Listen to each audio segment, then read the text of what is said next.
sa réaction mon côté. Zela na ni kambo e koma no pio. Kene no musika. Bimana no place wana. Zwana no réserve no contrôler na no yo moko avant contrôler ba nous. Ko yo contrôler ba nous so yo mo na contrôle te. Injustice za koleka na église. Contrôle toi d'abord. La parole calme. Mokanda fisa ko lobaite. Toza obligé même si na sia ko silika to si tu veux pas vérité zo kisaka. Même si on dit vérité pas ya mutu. Et pesi e colère. Mais ça là yango avec motema ya douceur, motema ya bolingo. De façon que remarque yango ta ko pesi yango na mutu.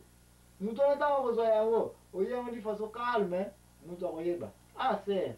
Na moyo ndengo za kolata eza pena dente tala sala boy tala marche la bana na couleur boy sala boy. Na calme. Mais quand il y a des yo boy na boy, on va provoquer nini colère na mutu wana et puis colère scénario na onini trouble. Yeah, wana. Bitumba. Eza pena proverbe 16:32. Yelo vis proverbe 16:32 susu se na ona yebi sabiso. Bon, ezali kanda foko so za na kanda sala calme, you know. Oui. Yeah. Donc so za se à colère zala calme. Première solution à colère kitsana no tension na calme.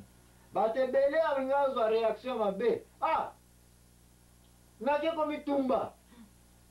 Lokola likamotele yelinga, lokola boyinga yi, lokola osali boy nake ko miboma. Akepe amibomi. Destruction salini, aganini. Elo ko makote? Mususu pe a se maîtriser a sali suli kamani yako salate.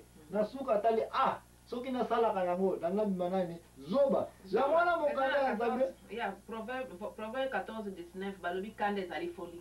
Kanda ezali folie. Na se akanda ndeko na ngai okomete aka zoba. Okomete mtaliboma plus que mtaliboma. Na peso suka ya colère mu roi David alaki na roi David okukute na couleur na. Roi David ayimotenga nzawe makamunyonso kuli kumona balamu na babele abaki na yama bepe somo kutulisusu. Mukolo mzuri roi David likole ko lokosala ka ba erreur ne ba péché na kotambula na mwasa batu. Propre mwana attaquer. Ayeko za mokonzi, ye bakimise kititi na zamba, n'est-ce pas? Tamba ke la guerre kwei, ndeko na landa nga malamu makama collège bali kolela awa. Roi David na mwana ba kotna bitumba. Siko ba soda ba ko défendre nani? Roi David. Ba ye ba bomi mwana na ye. Nouvelle eye ke oh, bitumba esili to zonga na Jérusalem na kitna bokonzi. Bo mwana ndio gadaki pouvoir ya royauté wana saini ni akufi. Roi David a passé bilamba. Encore colère ça kanini? Déchirure, destruction, à se détruire, à coller les sous-soutés. Mais ce qui est plus important, à détruire la relation de Nyons na ba ministre na e Nyonso.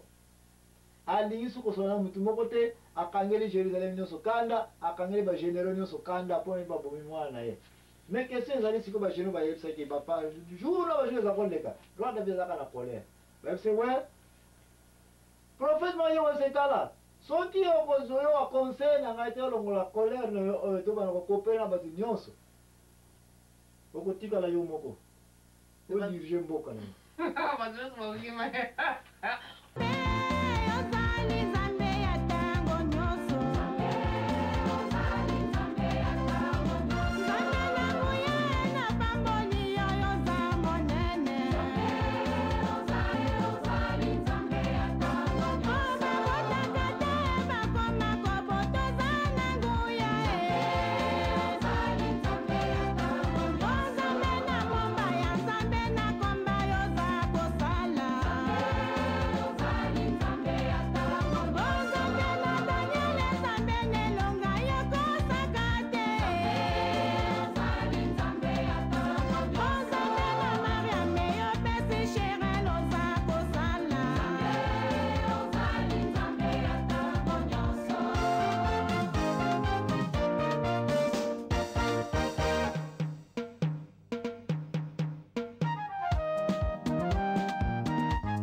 folie.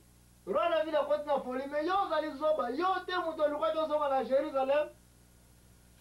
Osoma na nini? Kiti na yo. Siko kiti unasoma na onde ndio tumpate.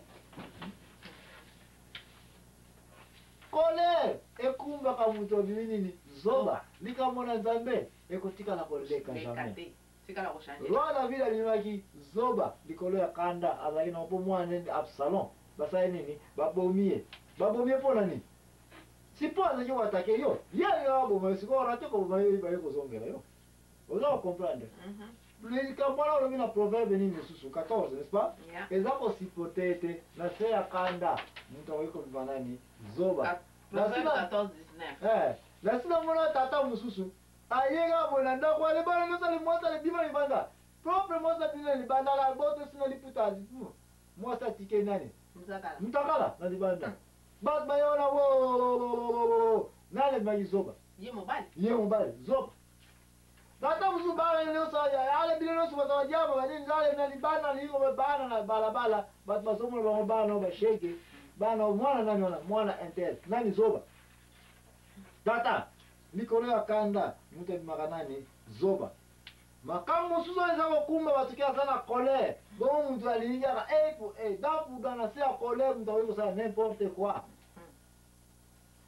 solution na wolo bagira na ebi na watini na wolo yiko sala solution musu ezali yango yo est-ce que ozana autorité ya kopesa réaction ya colère na yo question munene futu tambula nango mama ona kazi apesi ngai kanda chef na musala apesi ngai kanda papa pasteur ndeko na église ndeko na kazi apesi ngai colère est-ce que oza na autorité ya kopinir yango question na soki eyeke non oza obligé luka nani aza na autorité ya kozongisa justice na yo mutu aliboso Nzambe na ntango osambelaka tia mabolongono na se efunda likambo epa na nani epa na Nzambe ya mibale Nzambe atia ba gouvernement na biso poto respecta yango parce que Nzambe alingi gouvernement nyonso autorité nyonso foko respecter yango mibeko ya pays nyonso ya cité nyonso soki ba autorité bazali soki baza kopekisa likambo soki batie ba loi na bango biso nyonso poto respecter yango même si olingi chef yango te même si olingi roi yango te même si olingi président yango te il faut autorité ya Nzambe mutu nyonso asimbaka mokanda ya Biblia soki aza korespecte autorité ya pays te mutu wana azokende nulle part sauf soki batouche domaine ya Nzambe oyo eza kosala ete omoni yango te olingi odefendre ka ya Nzambe alors wana po obebisa kondima na yo te keba mais autorité gouvernementale ya l'état ya ville nyonso ya mboka nyonso ya village nyonso ofo korespecte yango yango wana na ntango bapesi yo kanda solution mama ani yango eloko ya liboso oza obligé okende kotrouve justice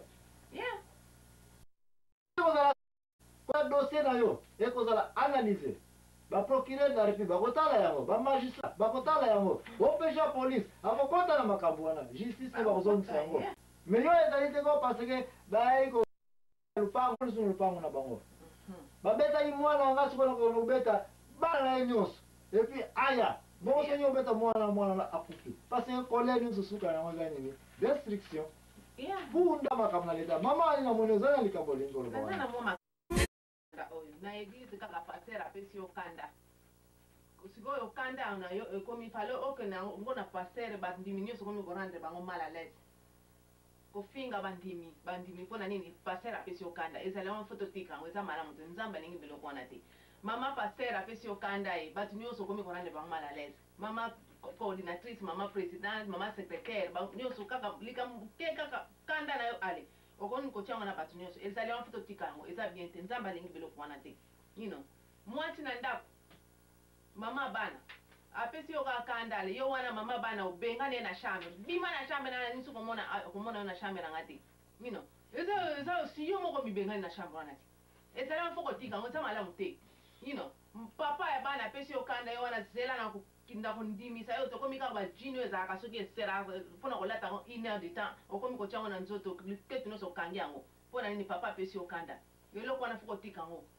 boswani na mobali ale bana bakomi korande bango mal à l'aise bana bakomi kobeta pamba mpona nini bino bato oza na kanda ale bana kobeta wana ale bana mosusu bakoma bazomemba bakoma na badefo mpona nini kuba wana azwaki ebouge banere ya mwana bana akokani bana mosusu bakufa bo mwana ko handicapé bandikape mpona nini kanda kaka foko tika ezali wana bandeko na ngai eza balamu te zala na kanda ibelo azali pire que zoba pire que zoba azali pire que mutu ya liboma ici et puis mama ali na yetu soko na nomona te mutu aza na colère ne uti na libanda bonga ye nango na ndako oh si ona so kontina oyati oke obimaki na libanda na oki kuna outi na kanda na yo kanda na yo fale osisa ngo na libanda ntango ozokota ndako biloko bato nyonso baomi mal à l'aise komi kanda na yo komi kosisa ngo na bato nyonso bakita ndako bakanda okomi kopanza osola comprendre mani ozonga olobaka ke ye basource likambo eagite yo kotia ngo na motu mosusu te kotia yango na motu mosusu ezoleli wana eza malamu fo kotika ezali wana bandeko na ngai